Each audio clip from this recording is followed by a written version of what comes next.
Well, has today brought your heart a bit of joy? We see our young people and some of your peers make that public declaration today. And I don't know about you, but has that stirred something into you to just reflect on your own covenant?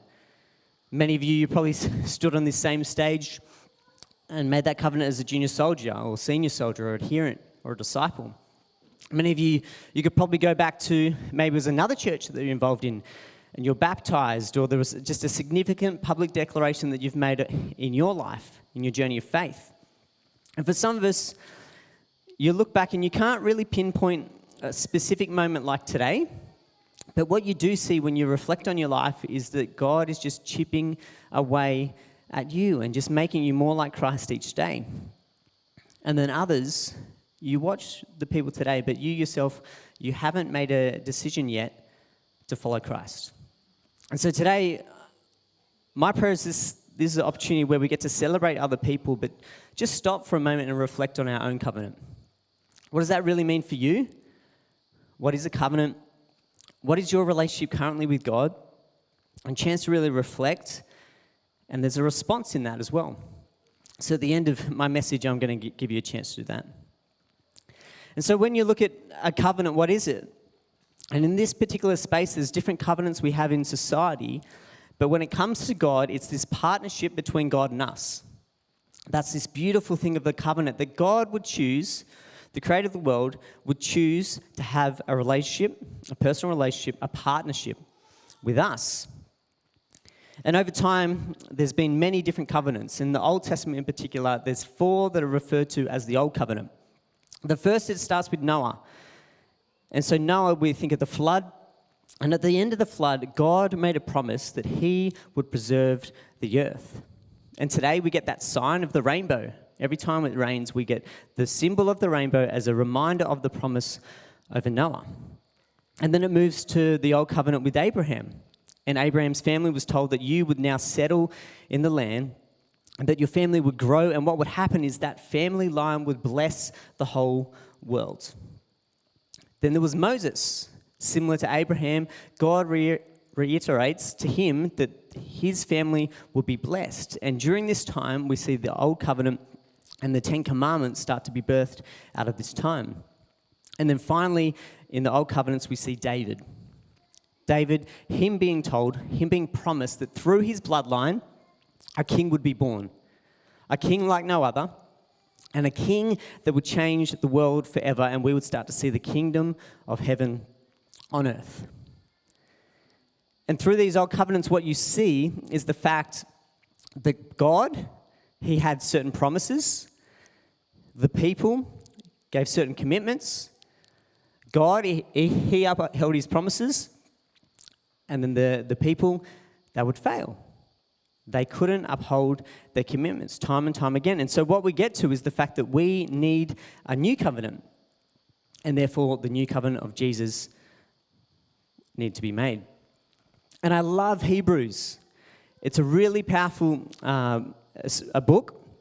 And what it does is it wrestles between looking at this old covenant, the Torah, the Old Testament times, the laws, the way of the world at that time, and then telling it, this is the new.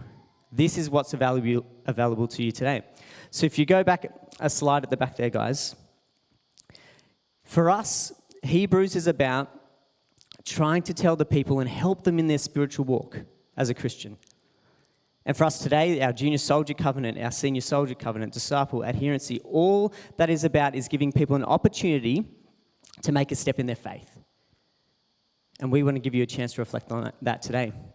So we start with the Old Covenant in Hebrews 11. And under the Old, there's this high priest. They were the only people that can go in the temple and meet God. What they would do is they would have to do sacrifice, and it talks about the high priest. He would stand there all day, multiple times a day, giving these sacrifices over and over again. And regardless of how many times he would sacrifice a certain animal, it did not have any impact on our sin. It could not take it away completely. It would never take away our sin. And so when we flip to verse 12, it starts to talk about the new covenant. And so this new covenant from verse 12 talks about this. It says, this is Jesus. Here's the new covenant. This is what we have available to us. And it talks about the contrast that unlike the priests who had to time and time again put down these sacrifices, this was the all-time sacrifice. This would complete it all. And I love in the passage just in verse 12 there, it says, Jesus then sat down in the place of honor at the right hand of God. And I don't know about you, but you think of your hard day work in the yard or after a hard day, just work in general or uni or whatever you do, you sit down and you rest, it's complete. And there's this image there of Jesus sitting at the right hand of God saying, it is finished, it is complete. You don't need this any longer. I've got you. It's a powerful symbol. And what it goes on into the next verses, it talks about what does this new covenant actually mean to us. The first is this. The beautiful part of the new covenant, it's open to everyone. The high priests, they were the only ones that could get this connection to God. And now Jesus has opened this opportunity where every single person on earth, through the Holy Spirit, is allowed to have this personal relationship with him. And so verse 16, it's open to all of us.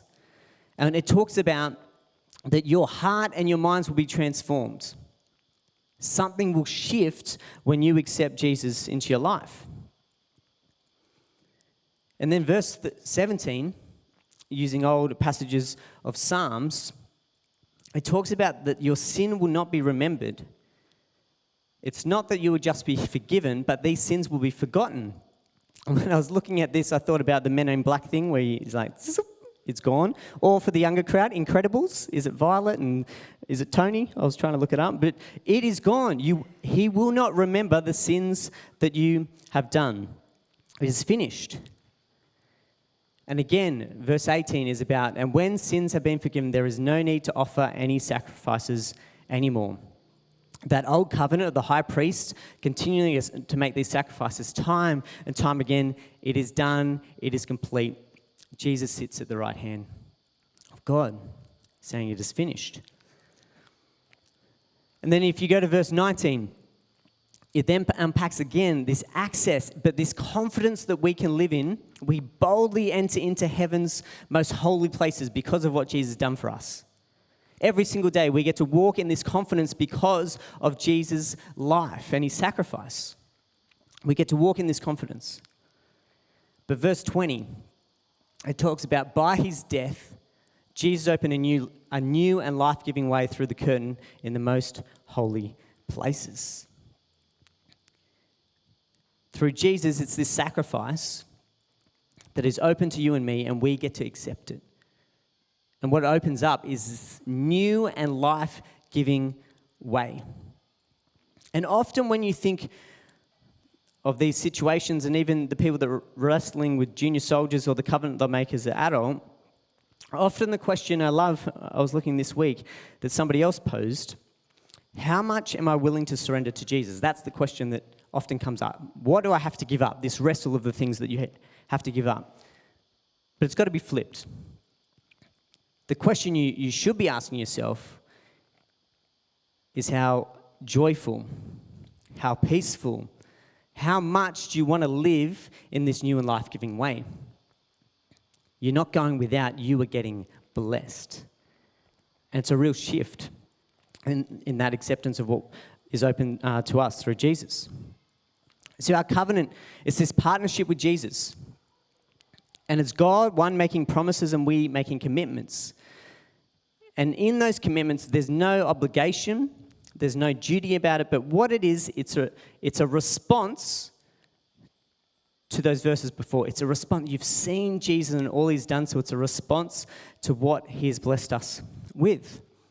And reading this week, somebody said it this way. The covenant doesn't rely on our ability to remain faithful. No matter how often we falter, which we will, the covenant actually stands because it rests on God. It's not on us. The covenant stands because it rests on God and not on us. But what happens when we begin to understand that what God has done for us, what is natural is us to respond to the faithfulness with some faithfulness of our own.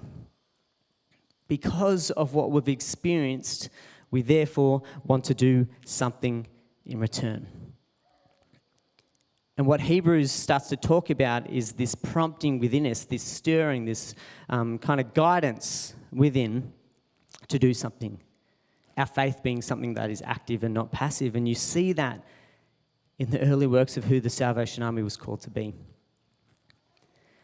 And so what happens in Hebrews, and if we get to the next part, Hebrews then goes on and talks about, well, what is our response? And it uses these two words. It says, let us. Because of what God has done, let us ...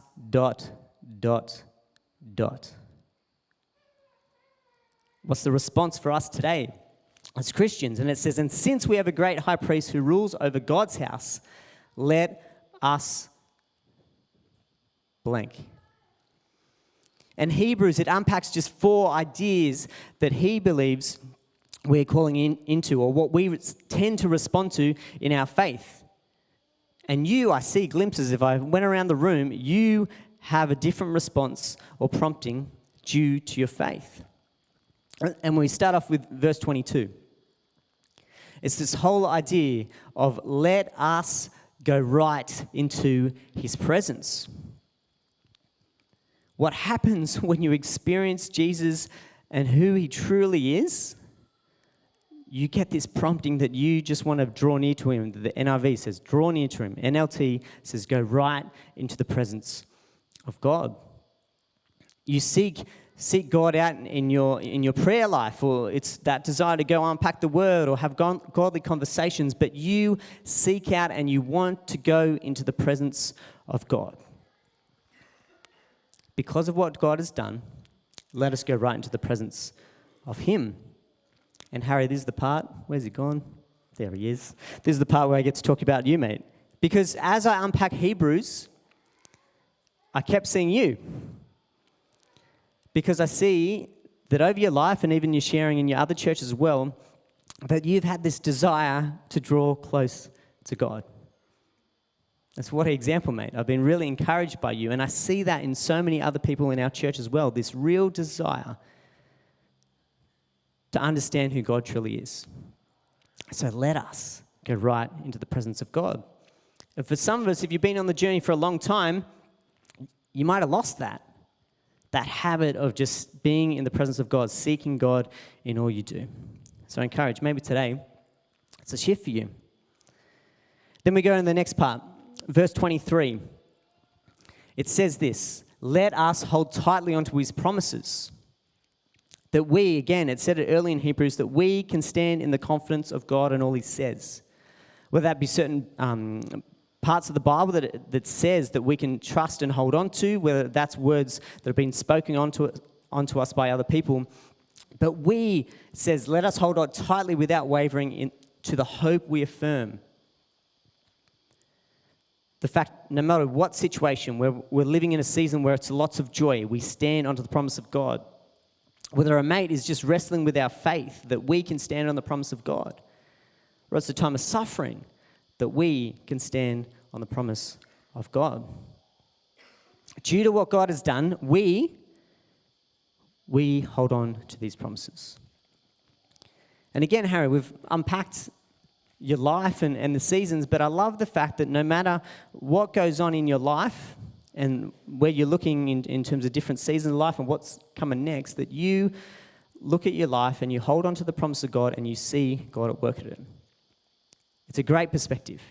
It's a shift in perspective. No matter what season, you're seeing God at work. And we love that about you. We want to honor you in that today. And the next one, it says, let us love others. So what happens, it says, let us think of ways to motivate one another to acts of love and good works. Because when you have experienced God's love like it truly is, all you want to do is flow it onto somebody else's life.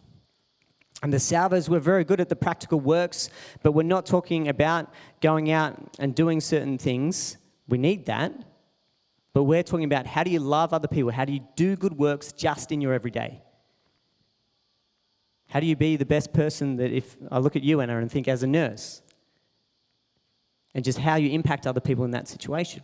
Or Ash in the tech world, when, mate, you go into different just shows and different things, how do you be Christ in that situation? It's important that what we've experienced, others might experience it also. That is what it's about. And again, Harry, you've told me pub ministry is on your heart. Sorry, Harry, I'm getting into it, but it's good, mate. Receive it. He talked about pub ministry. He's going old school salvos, wanting to get out. But there's this stirring in your heart that others would experience this also. You get it. Love God, love others. You get it. You don't want to just receive this yourself. You see other people and you go, I want you to understand who Jesus is. That's powerful. So I encourage you to do that. And for us, it's encouragement. What does it look like for us as a church to love God, love others? What does that look like for our community? What does that look like in your everyday? And then finally it says, let us continue to meet together. There is power. I don't know if you feel it today, but there is joy in coming together and sharing your faith with others on the same journey. There's joy in you coming together in your life group setting or catching up with a mate for coffee, but asking, how is God at work in your life and what is God doing? Being vulnerable, wrestling with things, that is where the power is. And I encourage you, if you don't have a rhythm of rocking up here on Sundays continuously or in a life group or a good, wise person that you can just lean on, I encourage you to seek that out. There was power in meeting together. And all these things, it's a response of what God has done for us. But let us part. Because of the work of God, let us ... And for Harry, in this last one about community, you love getting people in the room together. Your meals, Monday nights before Encounter or a life group or whatever it might be, you understand the power of community, where it's hanging with your two mates here and having godly conversation. Yeah, you got a word. There you go, Charlie. It's having those things, understanding that iron sharpens iron. Getting in the Word together, having godly conversations together. There is power in it. And that's why in Hebrews it's encouraging us to do it.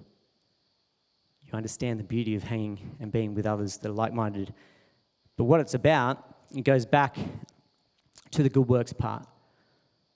That we would meet together in order to spur us on to go and speak to others. That's what it's about. So I don't know today what has stirred in you. When you look at this idea from Hebrews, or maybe it's the different people that were standing in front, or maybe in the worship time, but God is definitely stirring things in our church and us as individuals. And so what's that let us part for you? What's your response? I think of us as a church, what's our response? But as an individual, what's our response as well? So I just want to take this moment for us to reflect on that. What covenant have you got into before with Jesus? But what covenant would you like to have today? And I will, in a moment, I'll just give you a minute and then I'll ask this question. But for some of you, you've never experienced Jesus before. And so today, you might feel that prompting, you know what? I want to take that step of faith, and I'll invite you that in a sec. But just take a minute, close your eyes, and just ask God, what are you calling me to do? What relationship are you calling me into? So I'll just give you a minute, and then I'll come back.